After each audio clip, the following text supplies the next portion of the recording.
מהו היטל השבחה? היי, אני ניר טל מטיגו. היטל השבחה הוא תשלום שמוטל על בעל נכס, קרקע או מבנה, כאשר ערך הנכס עולה בעקבות אישור תכנוני כלשהו שניתן על ידי הוועדה המקומית לתכנון ובנייה.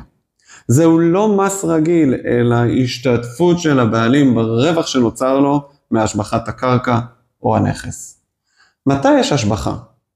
השבחה יכולה לקרות בעקבות אישור תוכנית בניין עיר, תב"ע, שמעלה את זכויות הבנייה, או אישור שימוש חורג כמו שימוש בדירה לצרכי משרד, או הקלה תכנונית כמו הוספת קומה או חריגה מקווי הבניין. מתי משלמים את היטל ההשבחה?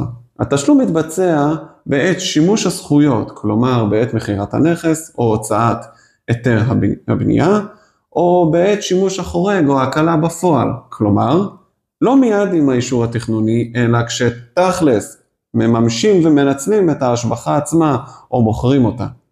מי משלם את היטל ההשבחה הזה? בדרך כלל הבעלים של הנכס או החוכר.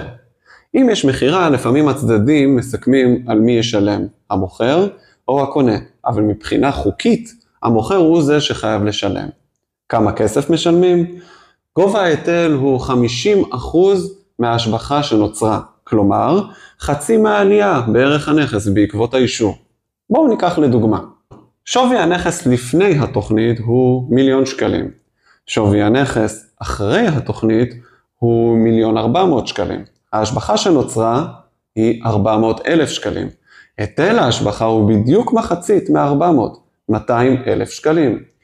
זהו, מקווה שההסבר היה מספיק ברור, אשמח אם תעשו לי לייק ותעבירו לחבר שרוצה לדעת מהו היטל השבחה.